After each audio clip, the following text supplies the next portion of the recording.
Bien, estamos con Luis Felipe Arizmendi, presidente de GPI Valores. Con él vamos a conversar sobre la semana bursátil. Luis Felipe, muy buenas noches. Gracias por estar con nosotros de nuevo en el programa. Bien, cuéntanos, ¿cómo va la semana, cómo ha ido la semana bursátil? Bueno, en general con una alza moderada, excepto el día de hoy, que hubo bastante nerviosismo a nivel internacional. Cayeron los precios de los commodities, las materias primas, oro, plata, petróleo, cobre. Se dio aproximadamente un 1% la bolsa en Nueva York, dependiendo del indicador, entre 0.7 a 1%, y en la bolsa de Lima también, en general los indicadores se dieron un poco más de 1.3, 1.4%. Hay varios aspectos que se están juntando en las últimas semanas, ¿no? Yo diría la última semana. Hay una suerte de fatiga en los mercados respecto al alza que hubo durante el primer trimestre, ¿no? En promedio, los indicadores bursátiles globales incrementaron casi 15% en el primer trimestre, lo cual en realidad es un rango que no es sostenible, porque si se crece 15% cada trimestre, obviamente al final del año va a ser, por el efecto compuesto, largamente más de 65%, y eso no tendría sentido. Entonces, estaba siendo esperada una corrección.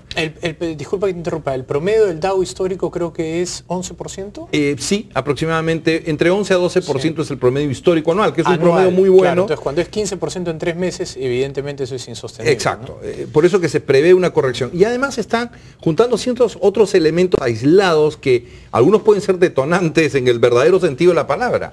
Es el caso, por ejemplo, de Chipre primero, que si bien es un caso pequeño, ya marca un tratamiento distinto a un país de la eurozona. El efecto con el euro. Es gigantesco, ¿no? Puede haber un efecto dominó que repercuta, esperemos que no repercuta, pero que podría potencialmente tener algún efecto en los países de la zona mediterránea, ¿no? Particularmente en los bancos más débiles, y generar una migración de depósitos fragmentados, ¿no?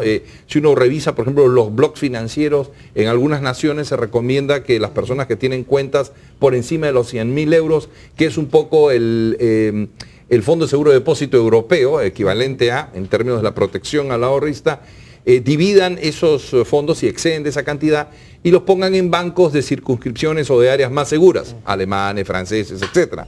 En el caso particular, además de Chipre, una economía que había estado volcada hacia los servicios, indudablemente el turismo era importante, pero también el registro de compañías cuasi offshore, muchas de ellas indudablemente con algún contenido extraño de capitales fundamentalmente rusos y de Europa Oriental, que se reciclaban y iban a otros lugares de Europa. Eso se va a impactar notablemente porque la economía de Chipre va a sufrir una recesión grave por los próximos años, al punto que eventualmente se le acaben las posibilidades de hacer negocio a Chipre. Chipre, digamos, sus principales ingresos eran, uno, el sector financiero, que estaba sobredimensionado, era más o menos entre 8 a 10 veces el PBI chipriota. Dos, una flota muy grande de marina mercante que tiene bandera chipriota. Y tres, el turismo, porque es una isla del Mediterráneo que igual es atractiva, tiene zonas muy bonitas.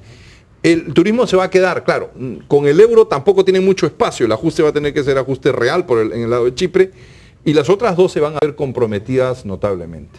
Otro tema también que ha impactado durante la semana es, se ha corrido un poco la posibilidad de que la Fed comience a elevar la tasa de descuento. Sí, ahí hay un fenómeno extraño, porque por un lado los indicadores de empleo se han debilitado en Europa y no han sido tan buenos como se pensaba, o han sido, digamos, relativamente malos en los Estados Unidos recientemente. Entonces, eso hace que por un lado la Fed diga, bueno, voy a mantener la política de dinero fácil, dinero barato por un tiempo más.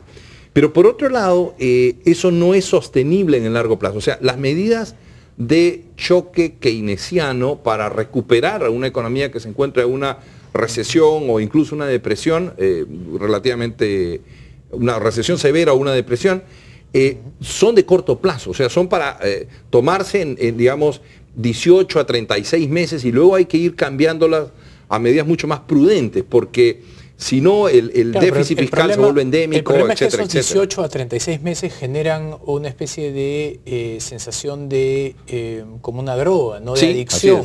con lo cual en el fondo es muy difícil que tú puedas cortar porque la economía nunca se va a recuperar cuando el dinero pues es inflacionario, ¿no? Es cierto, lo que pasa es que hay que, digamos, el éxito en esas políticas está en saberlos quitar adecuadamente. Tampoco se puede cortar abruptamente, si no se genera una especie de síndrome de abstinencia, ¿de acuerdo? Entonces hay que cortarlo, pero se debe transmitir al mercado claramente la señal de cómo se va a ir reduciendo, digamos, esas facilidades crediticias excesivas.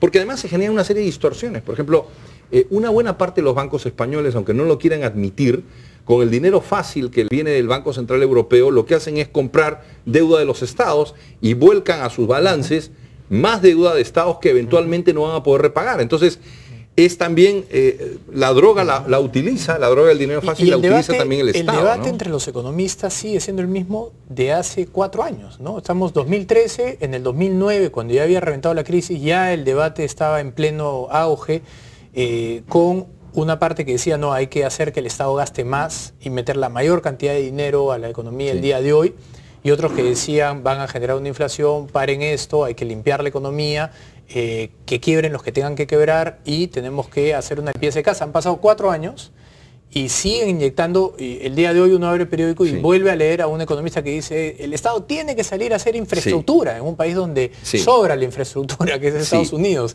y otro grupo de economistas que ya alertan de una potencial hiperinflación. Sí, ¿no? lo que pasa es que ese gasto, esa cantidad de gasto fiscal tiene que ser muy grande en el primer momento, es casi es realmente una política de choque, y después tiene que moderarse para volver a tener una convergencia en términos del gasto fiscal y que el déficit fiscal sea tolerable en el largo plazo, ¿no? La pregunta es, ¿hasta cuándo y cuánto es lo que se necesita en teoría para hacer ese choque? Porque Obama ha generado más deuda que todos sus antecesores históricamente. Desgraciadamente es verdad. Entonces uno dice, bueno, si ya le metieron pues más del 100% de la deuda que existía antes, claramente por esa vía no estamos yendo a buen término, lo que pasa es que cuando el Estado se le pasa la mano en términos de capturar los ahorros al final del sector privado, porque, digamos, salvo que sea por el lado inflacionario, que tarde o temprano estalla, y en el Perú somos expertos en hiperinflación, o sea, ya la hemos vivido. El otro fenómeno, el otro caso que se puede dar es lo que se denomina crowding out o estrangulamiento, es decir, el Estado empieza a tomar recursos del sector privado porque sale a pagar eventualmente una tasa más alta, y en un primer momento, digamos, en los primeros años, el sector privado todavía traslada recursos hacia el Estado, ahogando al sector privado, ¿no es cierto?, en financiamiento. Al final eso termina mal, porque normalmente todos los episodios de crowding out terminan en una crisis del sector financiero y del sector real de la economía. Vamos a ver qué sucede. Digamos, yo soy moderadamente más optimista en los Estados Unidos y relativamente algo más pesimista en Europa, porque en Europa, a diferencia de los Estados Unidos, en donde con algunos errores o con algunas discrepancias en los que pueden ser algunos economistas más ortodoxos o algunos un poco más keynesianos, como puede ser Krugman, mal que bien la economía norteamericana se puede, digamos, ajustar a sí misma. Pero en Europa, donde las políticas son mucho más dispares, o sea, digamos, Merkel, Hollande los marcos y otros institucionales son mucho más rígidos, ¿no? Y además Europa tiene un problema de envejecimiento de población, tiene un problema serio de productividad. La productividad es muy dispareja entre los países europeos, desde muy altas en Europa del Norte, muy bajas en la Europa meridional, entonces es mucho más complejo el caso europeo. Y el tercer punto es probablemente Corea del Norte, ¿no? El día de hoy Corea del Norte ha amenazado a Estados Unidos, básicamente. El problema de estos países bully, como puede ser Corea del Norte, es que uno nunca sabe exactamente cuándo van a actuar. Y lo otro es que Corea del Sur es una economía sumamente importante para el resto del mundo.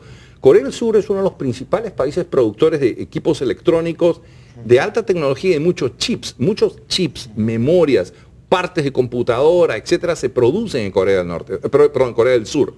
¿Esto qué quiere decir? Si eventualmente entrase en una situación de preguerra o hubiese algún tipo de escaramuza, algunas facilidades de producción de Corea del Sur podrían, por temas de seguridad de sus empleados, etcétera, reducir su producción, mantenerla, digamos, a un nivel más bajo, mantener la gente en las casas, qué sé yo, o en algunos refugios. O sea, el gran problema es que genera una incertidumbre. Hasta hace poco, el mercado estaba como considerando que estas amenazas de este bully eran realmente... Bueno, 50 años de historia de bully. Exacto, eran niñas. Pero parece que Kim Jong-un sí quiere... El problema de esto es que estos conductores políticos mesiánicos y dinásticos son absolutamente impredecibles. O sea, el día de mañana decide hacer algún tipo de ataque sin medir las consecuencias, ¿no? El mundo está lleno de historias de ataques... La Primera Guerra Mundial, ¿no? Y hace poco, el 2 de abril, fue el ataque de los argentinos a las Islas Malvinas, con las consecuencias que después eran previsibles. Pero en ese momento quienes provocaron ese ataque creían que la ocupación militar era posible, ¿no es cierto? Y que iban a derrotar a Inglaterra o algo así. Bueno, eventualmente esta gente cree que pueden tener algún efecto. Lo otro peligroso es que el principal, digamos, soporte político de Corea del Norte es China. China y Rusia, ¿no? Y Rusia. Y tiene una frontera muy extensa con China, hay una frontera pequeña en el norte con Rusia. Entonces, esto genera también un tema de incertidumbre, porque es el área, esa zona, es la zona de influencia geopolítica de estos países. Entonces, en caso de Corea del Norte es un buffer para que China y Rusia no tengan frontera básicamente con Estados Unidos. Exacto. Entonces, la retaliación norteamericana o de Surcorea, si hubiese, ¿cuál sería el escenario en Rusia y en China? Sería, o sea, ¿no? Entonces, es un punto muy difícil. Es un punto de desestabilización que sería brutal. Esperemos que los 6 países más importantes del mundo y las Naciones Unidas sigan conteniendo a Corea del Norte y eventualmente puedan entrar en razón. Pero efectivamente, cuando armas nucleares, aunque sea 1, 2 o 3, porque parece que no son más que esas bombas, están en manos de alguien que evidentemente puede no estar en la total conciencia o en el total de sus cabales y tener una camarilla de gente que lo induzca al error, las consecuencias para el mundo pueden ser graves. Bueno, Luis Felipe, te agradezco muchísimo por tu visita y te esperamos el próximo miércoles para seguir hablando de la bolsa. Encantado. Bien. Vamos a hacer nosotros una pausa, regresamos con Miguel Ángel Torres para hablar sobre obras por impuestos. Regresamos.